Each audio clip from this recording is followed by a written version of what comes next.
السلام علیکم ورحمۃ اللہ وبرکاتہ۔ جدید دور کا مسلمان اور مغربی اعتراضات۔ دوستو، آج سے ہم ایک نئے سیریز کا آغاز کرنے جا رہا ہے اور وہ ہے مغرب کا اسلام پر اعتراضات اور اس کے پرامن جوابات۔ تو چلو شروع کرتے ہیں آج ایک سنجیدہ اور متنازع مسئلے سے، اور وہ ہے دہشت گردی۔ آج کے اس لیکچر میں ہم دہشت گردی کا تعریف، اس لفظ کا پہلا استعمال، شہرت، دہشت گرد کون ہے، اسلام پرامن دین، دہشت گردی کے نقصانات اور اس کے وجوہات پر بات کریں گے، اور مغرب کے اعتراضات کے جوابات دیں گے علم کے ذریعے۔ تو چلو شروع کرتے ہیں۔ دہشت گردی کا تعریف۔ دہشت کا معنی ڈر، خوف اور خطرہ کے ہے، اور اس طرح دہشت گردی کا معنی ہے خوف و ہراس پھیلانا۔ عربی زبان میں اس کے لیے رہبۃ، رہبا اور رہباء کا لفظ استعمال ہوتا ہے جس میں ڈر اور خوف کا معنی پایا جاتا ہے۔ انگریزی زبان میں دہشت کے لیے لفظ ٹیرر کا استعمال ہوتا ہے۔ اسی طرح دنیا کے ہر زبان میں اس کے لیے کوئی نہ کوئی لفظ ضرور دستیاب ہے، مگر اصل مسئلہ یہ ہے کہ دہشت گردی کا کوئی اصل تعریف موجود نہیں۔ 11 ستمبر 2001 کے بعد اقوام متحدہ کی جنرل اسمبلی کے اجلاس میں ہونے والی بحث میں بھی دہشت گردی کی تعریف متعین کرنے میں ناکام رہی۔ بہرحال دہشت گردی کا تعریف کچھ اس طرح کے الفاظ میں بیان کی جاتی ہے کہ سیاسی اغراض و مقاصد کے حصول کے لیے تشدد اور قوت کا ناجائز استعمال، عوام و بے گناہ لوگوں میں خوف و ہراس پھیلانا، سول آبادیوں اور رجی و سرکاری عمارتوں کو تخریب کاری کا نشانہ بنانا اور وسیع پیمانے پر قتل عام کرنا۔ اور یہاں ایک انٹرسٹنگ بات بتاؤں، امریکیوں کے نزدیک امریکہ کی پالیسیوں اور اس کے حامیوں کی مخالفت کرنا بھی دہشت گردی ہے۔ تو چلو دوستو، یہ تھی دہشت گردی کا تعریف۔ اب آتے ہیں دہشت گردی کی اصطلاح، یعنی دہشت گردی کا یہ اصطلاح سب سے پہلے کہاں استعمال ہوا۔ یقیناً آپ حیران ہوں گے کہ یہ لفظ پہلے مسلمانوں کے لیے نہیں استعمال ہو گیا تھا، بلکہ یہ لفظ 1773 سے لے کر جولائی 1793 تک فرانسیس حکومت کے عہد شدت کے لیے استعمال ہوا تھا۔ اس کے بعد رفتہ رفتہ یہ لفظ رشین ممالک میں استعمال ہونے لگا، لیکن شہرت سب سے زیادہ اسے 9/11 کے حملے کے بعد ملا۔ تو یہ تھی اس کی شہرت کی بات۔ اب آتے ہیں اس طرف کے دہشت گرد کون ہے۔ دوستو، آپ حیران رہ جاؤں گے کہ آپ ڈائریکٹ کسی شخص کو دہشت گرد نہیں کہہ سکتے، کیونکہ کبھی کبھی آج کا دہشت گرد کل کا ہیرو اور آج کا ہیرو کل کا دہشت گرد بن جاتا ہے۔ جیسا کہ امریکہ نے اسامہ بن لادن اور اس کے ساتھیوں کو جب وہ کمیونزم کے خلاف لڑ رہے تھے تو امریکہ نے اسے اور اس کے ساتھیوں کو فریڈم فائٹر کہا تھا، لیکن بعد میں 9/11 کے حملے کے بعد دہشت گرد بن گئے بغیر کسی ثبوت کے۔ اس طرح نیلسن منڈیلا، جسے پہلے دہشت گرد کہا جاتا تھا لیکن بعد میں نوبل انعام یافتہ بن گیا، جس کا تعریف اس نے خود ایک بیان میں کیا تھا۔ اس طرح یاسر عرفات، فلسطینی رہنما، اول دہشت گرد بعد میں پرامن رہنما کہنے لگا۔ اس طرح اور بھی بہت سربراہ تھے، مثلا مناخیم بیگن پہلے دہشت گرد بعد میں اسرائیل وزیر اعظم بن گیا۔ غرض آپ ڈائریکٹ کسی بھی شخص کو دہشت گرد ٹارگٹ نہیں کر سکتے۔ تو اب آپ حیران ہوں گے کہ یار یہ دہشت گرد کون ہے پھر۔ تو چلو دوستو، میں آپ کو سمجھاتا ہوں، آہستہ آہستہ آپ لیکچر کے آخر تک سمجھ جاؤں گے۔ میرے دوست، اگر میں آپ کو کہوں کہ عالمی طاقتور ممالک خود دہشت گرد ہے تو آپ کہوں گے کہ اس شخص کا منہ بند کرو کیونکہ یہ کیا کہہ رہا ہے، لیکن میں اسے ثابت بھی کروں گا۔ سوچو نا، یہ تنظیم ہے جسے آج دہشت گرد کہا جاتا ہے، کس نے بنایا اسے؟ کس نے تربیت دی؟ کس نے اس تنظیموں کو ٹریننگ دی؟ کس نے اسے سوویت یونین کے خلاف استعمال کیا؟ اگر شخص کے پاس تھوڑا کریٹیکل تھنک ہو تو یہ تنظیمیں بھی چھوڑو، یہ بھی چھوڑو۔ سوچو، جاپان جب دوسری جنگ عظیم کے آخر میں پیرل ہاربر امریکہ کے بحری بیڑوں پر حملے کیے اس نے، جس میں امریکہ کا صرف فوجی ہلاک ہوئے، لیکن جواب میں امریکہ نے 2 ایٹم بم گرائے، لاکھوں لوگوں کو سیکنڈوں منٹوں میں مارا۔ اب بہت لوگ اس کو امریکہ کے انتقام اور حق کا نام دیتے ہیں، لیکن ایک طرف 2-3 ہزار آدمی اور دوسری طرف معصوم لوگ، لاکھوں بے گناہ شہری۔ اسی طرح 9/11 کا حملہ امریکہ حکام کہتے ہیں کہ یہ اسامہ بن لادن اور اس کے ساتھی القاعدہ نے کی تھی بغیر کسی ثبوت پیش کیے۔ امریکہ افغانستان سے اسامہ کا مطالبہ کیا، امریکہ نے انہوں نے اپنے مسلمان بھائی بغیر کسی ثبوت دینے سے انکار کیا، تو امریکہ نے نیٹو اور تقریباً 50 ملکوں کے ساتھ حملہ کیا افغانستان پر، لاکھوں لوگوں کا خون بہا کر بغیر کسی چیز حاصل کر کے انخلا کیا واپس۔ عراق کو WMD ویپن ماس ڈسٹرکشن کا بہانہ بنا کر وہاں بھی حکومت ختم کیا، لاکھوں لوگ مروائے، حالانکہ ساری دنیا جانتی ہے کہ امریکہ نے زبردست جھوٹ بولا تھا۔ اس کا اعتراف خود امریکی کئی سربراہوں نے کیا تھا، جیسا کہ ایلن گرین اسپن، رابرٹ ہائبر وغیرہ۔ ویتنام کی اگر بات کریں تو ان کے عوام کی کیا گناہ تھا؟ صرف حکومت کا ساتھ دے کر اپنی آزادی کے لیے جدوجہد کیا تھا ان لوگوں نے۔ بدلہ میں امریکہ نے صرف لاس میں 20 لاکھ ٹن سے زائد بم گرائے۔ یہ کون سی تنظیم نے کی بتاؤ؟ برطانیہ، جس نے دنیا کے چوتھائی حصے پر حکومت کی تھی، کون سا ملک اس نے اپنے رحم پر چھوڑا تھا؟ ہر ایک ملک میں لاکھوں لوگ مروائے۔ روس، جس نے پہلے جنوبی یورپ، افغانستان وغیرہ ملکوں میں کیا کیا نہیں کیا، ایک ایک پتھر سے لے کر ایک ایک درخت کو گولیوں سے مارا۔ فرانس کی تاریخ کے بارے میں کیا بتاؤں؟ تاریخ تو چھپایا نہیں جاتا، لیکن یہ بات بھی یاد رکھنا، اب دیکھو نا، ظلم کی وجہ سے لوگ تو ایسے نہیں کہتے کہ اسے ظلم کی وجہ سے ویٹو کا حق ملا ہے، لیکن جس نے اس دنیا میں سب سے زیادہ ظلم کیے اور اب بھی کر رہے ہیں اسے ویٹو کا حق حاصل ہے۔ اور اگر بات کیا جائے تو صرف مسلمان دہشت گرد، حقیقی مسلمان دہشت گردی سے نفرت کرتا ہے، ظلم و جبر سے نفرت کرنے والا ہوتا ہے، وہ مذہب جو ایک ناحق قتل کو ساری انسانیت کے قتل کے مترادف سمجھتا ہے۔ اللہ رب العالمین قرآن میں سورۃ المائدہ آیات نمبر 32 میں فرماتا ہے انہ من قتل نفسا بغیر نفس او فساد فی الارض فکانما قتل الناس جميعا، اور اس نظریے کو ہم غیر مسلم مورخوں کے تھرو غلط ثابت کریں گے۔ تامس ارنڈ اپنی کتاب دا پریچنگ آف اسلام میں بتایا ہے اس نے کہ ہمیں کسی ایسی منظم کوشش کا سراغ نہیں ملتا جس کا مقصد کسی غیر مسلم آبادی کو جبراً اسلام قبول کروانا ہو۔ اسی طرح ایڈورڈ گبن نے اپنی کتاب میں بتایا ہے اسلام کے عقیدے کی تبلیغ کسی جبر یا تلوار کے نیچے نہیں بلکہ اس کے سادگی اور عقلی اپیل کی وجہ سے ہوئی۔ اسی طرح گاندھی جی کے بارے میں بھی منقول ہے۔ تو عزیز ساتھیو، اس سے معلوم ہوتا ہے کہ اسلام پرامن مذہب ہے، اسلام دہشت گردی کا مذمت کرتا ہے، اور اس کے بجائے اگر ہم دوسرے مذاہب کا مطالعہ کریں جس کا ہم مسلمانوں کا عقیدہ ہے کہ ان کی کتاب تبدیل شدہ ہے، جیسا کہ یہود و نصارہ، لیکن یہود و نصارہ تو اسے مبنی بر حق مانتے ہیں، اس لیے ہم یہود و نصارہ کو بطور حوالہ کچھ اقتصابات نقل کرتے ہیں اور دیتے ہیں۔ یہودوں کو بتاتے ہیں کہ آپ کی کتابوں میں یشوع باب نمبر 6 آیات نمبر 22 سے 24 اس میں ان لوگوں نے تحریف کیا ہے اور کہتے ہیں کہ اور انہوں نے ان سب کو جو شہروں میں تھے، کیا مرد کیا عورت کیا جوان کیا بوڑھے کیا بیل کیا بیڑ کیا گدھے، سب کو تلواروں سے نیست و نابود کیا۔ اگر مندرجہ ذیل آیات کو دیکھا جائے جس میں انسانیت کے قتل سے لے کر حیوانوں تک نہیں چھوڑا، یہودیت کا اصلیت معلوم ہو جائیں گیا۔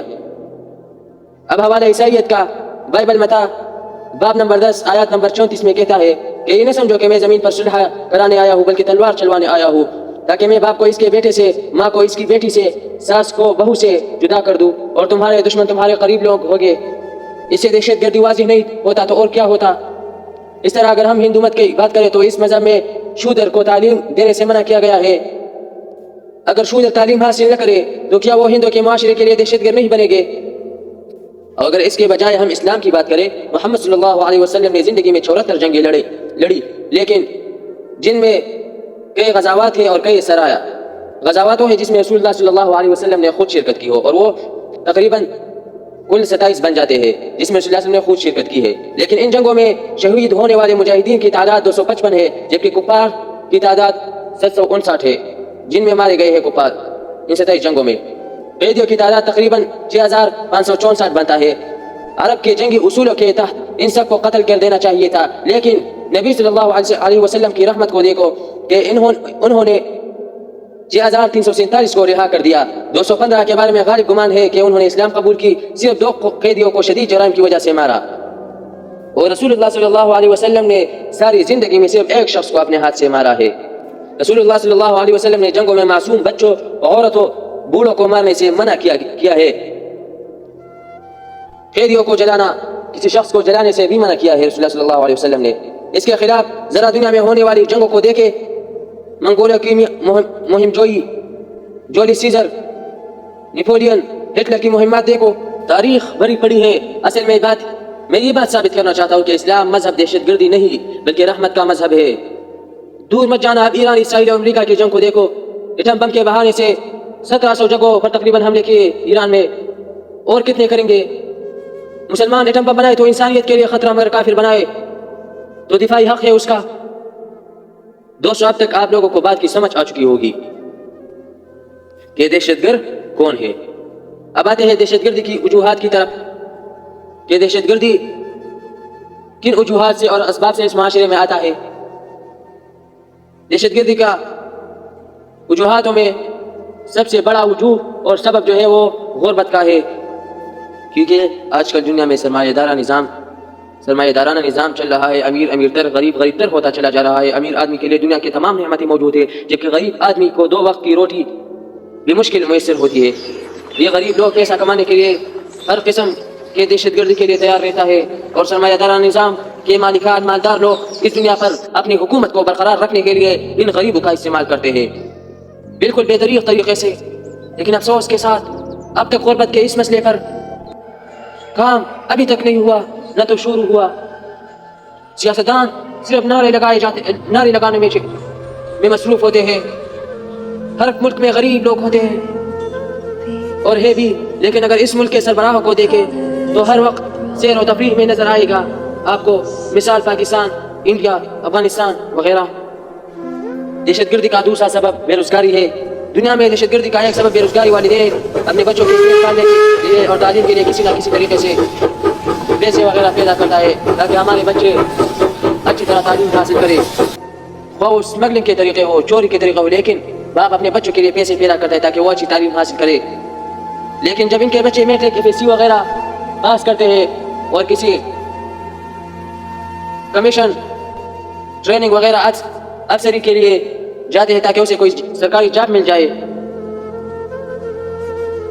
تو وہ وہاں ایک ایسا تلخ حقیقت کا سامنا کرتا ہے اور وہ ہوتا ہے سرکاری جاب نہ ملنا، کیونکہ کئی ممالک میں ایسے بہت سے قانون تو نہیں ہم کہہ سکتے، لیکن ایسے بہت سے جو مالدار لوگ ہیں ان کو نوکری آسانی سے ملتا ہے، ساری دنیا جانتا ہے، کیونکہ ان لوگوں کے پاس پیسہ ہوتا ہے، وہ پیسہ چلاتا ہے تو اسے سرکاری نوکری آسانی سے ملتا ہے، جبکہ غریب لوگ تعلیم کے باوجود، اچھے نمبروں کے باوجود بھی اسے سرکاری جاب نہیں ملتا، جس کی وجہ سے وہ حکومت کے خلاف ہو جاتا ہے، اور حکومت کے خلاف مخالفین جو ہوتے ہیں دوسرے ملک والے، وہ اس کو اپنا ایجنٹ بنا لیتا ہے، اپنا شخص بنا لیتا ہے، جس کی وجہ سے وہ رفتہ اپنے ملک کے مخالفین کے ہاتھوں میں اور اس کے پنجرے میں آ جاتا ہے،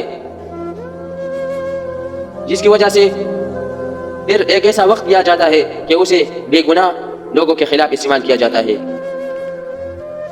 تیسرا سبب دہشت گردی کے لیے جو ہے وہ یہ مذہب کا استعمال، غلط استعمال اور فرقہ واریت۔ اگر دیکھا جائے میرے دوستوں تو دنیا میں مختلف مذاہب والے سربراہ، جیسا کہ مسلمانوں کے علماء، میں بعض علماء کی بات کر رہا ہوں، سارے کے سارے کی بات میں نہیں کر رہا، عیسائیوں کے پادری وغیرہ، ہندوؤں کے پنڈت، ان میں سے اکثر ایسا ہوتے ہیں جو جوان نسل کی ذہن سازی اس طرح کرتا ہے کہ ہمارا مذہب جو ہے وہ ٹھیک ہے اور دوسروں کا غلط، ہمارے لوگ حق پر ہے اور دوسرے مذہب کے لوگ ناحق پر۔ یہ بھی دہشت گردی کے لیے ایک بڑا وجہ بعد میں بن جاتا ہے۔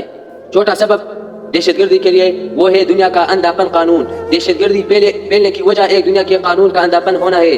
قتل کیا جائے تو یہ نہ دیکھا جاتا کہ کیوں قتل کیا، اپنی عزت بچانے کے لیے کیا، نہ بس قتل کیا ہے، روٹی چوری کی، نہ دیکھا جاتا ہے کہ چوری کیوں کی، اس کے گھر میں کھانے کے لیے کچھ نہیں تھا اس لیے شاید، نہ دیکھا جاتا ہے۔ ڈگری سے ایک نوکری کرتا ہے لیکن گھر کا خرچہ اگر پورا نہ ہونے کی وجہ سے دوسرا نوکری کی تلاش کرنا چاہے تو پہلے نوکری سے نکالا جاتا ہے، تو وہ دہشت گرد نہ بنے تو کیا بنیں گے؟ اسی لوگوں کے لیے تو دہشت گرد بھوکے رہتے ہیں، وہ چاہتے ہیں کہ ہمیں ایسے لوگ مل جائے کہ ہم اسے تھوڑا پیسہ دیں اور وہ ہمارے استعمال میں آ جائے۔ پانچواں سبب دہشت گردی کا وہ ہے انصاف کا نہ ملنا۔ بہت سے ممالک اپنے عوام کو مکمل انصاف کے فراہم کرنے میں کوتاہی کرتا ہے۔ عوام سوالات اٹھائے تو غدار کہہ کر قتل کرے، تو عوام دہشت گردی پر نہ آئے تو کیا کریں گے؟ چھٹا سبب تعلیم کی کمی اور جنت کا خواب۔ بہت سے جوان نسل تعلیم کی کمی کی وجہ سے دہشت گردوں کے ہاتھ لگ جاتے ہیں۔ دہشت گرد اسے دنیا سے بیزار کرتا ہے اور اسے جنت کے خواب دکھاتے ہیں کہ آپ تاریخ میں یاد رکھا جائے گا، موت کے بعد آپ کو جنت ملیں گے، اس کو نشہ دیتے ہیں۔ نشے کی وجہ سے بھی بہت جوان جو ہے وہ دہشت گردی میں ملوث ہو جاتی ہے۔ ساتویں وجہ جو ہے دہشت گردی کا اور وہ ہے فلمیں، ڈرامے وغیرہ، یہ بھی اس کا ایک بہت بڑا وجہ ہے دہشت گردی کا، کیونکہ اکثر ایسے فلمیں اور ڈرامے ہیں جس میں نوجوان نسل کو ایسے مواد دکھایا جاتا ہے جو اس کا ذہن سازی بہت غلط طریقے سے ہو جاتا ہے۔ اس سے نوجوان نسل حقیقی زندگی کے بجائے مجازی زندگی میں رہ جاتا ہے۔ پھر تو یہ تھی دوستو دہشت گردی کے لیے کچھ وجوہات وغیرہ، اور اب آتے ہیں دہشت گردی کے خاتمے کے لیے کچھ اقدامات، یعنی دہشت گردی ہم اپنے معاشرے سے کیسے ختم کریں گے۔ تو اس میں پہلے نمبر پر آتے ہیں کہ معاشرے میں انصاف لانا۔ کبھی آپ نے سوچا ہے میرے دوست کہ انصاف ہر ایک شخص چاہتا ہے دنیا میں؟ اب آپ حیران ہوں گے کہ کیسے؟ میں آپ کو بتاؤں۔ آپ سے ایک شخص 100 روپے کا نوٹ لے لے اور وہ آپ کو نہ دے تو آپ چاہوں گے کہ آپ مجھے انصاف ملے، مجھے اپنے 100 روپے کا نوٹ کوئی دے دے، اس سے میرے لیے کوئی لے لے، لیکن وہ آپ کو نہیں دیں گا۔ وہ نہیں چاہیں گا کہ میرے انصاف ہو جائے، کیونکہ پھر تو وہ واپس اس سے پیسے لیا جائیں گا۔ لیکن اگر اس کا برعکس ہم بات کریں، اگر آپ ان سے 100 روپے کا نوٹ لیں تو وہ پھر واپس کہیں گے کہ مجھے انصاف ملنا چاہیے۔ لیکن اس کا مطلب یہ ہے کہ معاشرے میں انصاف لانا ہر انسان کا اپنا ذمہ داری ہے جو اس کو نبھانا چاہیے۔ دوسری سبب خاتمے دہشت گردی کے خاتمے کے لیے وہ ہے تعلیم پر توجہ دینا. بہت سے نوجوان نسل جس کے پاس تعلیم کی کمی ہوتی ہے، اس کی وجہ سے وہ دہشت گردی میں ملوث ہو جاتی ہے. اسی اقدامات میں سے جو ایک اقدام ہے دہشت گردی کے خاتمے کے لیے، وہ ہے اپنے بچوں اور نوجوان نسل کو نشہ آور اشیاء سے دور رکھنا. چوتھی اقدام جو ہے غربت کے خاتمے کے لیے اقدامات کرنا. یہ بھی دہشت گردی میں بہت کمی لا سکتی ہے. فلموں سے دوسری بات میں اگر ہم کہیں گے کہ فلموں سے اپنے نوجوان نسل کو دور رکھنا. اور چھٹا اقدام جو ہے اس کے لیے وہ ہے کہ حکومت کو چاہیے کہ زیادہ سے زیادہ روزگار فراہم کرنے کے مواقع ڈھونڈے اپنے ملک کے لوگوں کے لیے، کیونکہ جب بے روزگاری ہوتی ہے تو ظاہر بات ہے کہ دہشت گردی ہوگا. اور ساتویں اقدام جو ہے دہشت گردی کے خاتمے کے لیے وہ ہے کہ حکومت کو چاہیے کہ اپنے عوام کے ساتھ مکمل دوستی جیسے دوست کے ساتھ رہے اس طرح رہے. ہر ایک قدم جو حکومت اٹھاتے ہے تو اس کو چاہیے کہ اپنے عوام کو بتائے کہ یہ قدم ہم اٹھا رہے ہیں اس لیے کہ اس کے فائدے یہ ہے، نقصانات یہ ہے. تو عوام جلوس اور احتجاجات پر نہیں آئیں گے، وہ اپنے ملک کے حکومت سے نفرت نہیں کریں گے، جس کی وجہ سے حکومت اچھا چلے گا. اور دہشت گردی کا یہ خاتمہ بہت حد تک ہو سکتا ہے اس سے. تو دوستو یہ تھی آج کا ویڈیو. اگر آپ کو یہ ویڈیو پسند آیا ہے تو پلیز ویڈیو کو شیئر کریں. کمنٹس میں بتائیں کہ آپ کے خیال میں سب سے پہلا قدم کیا ہونا چاہیے اور آپ نے اس موضوع سے مین پوائنٹ کیا اخذ کیا. ملتے ہیں نیکسٹ ویڈیو میں، تب تک کے لیے اللہ حافظ.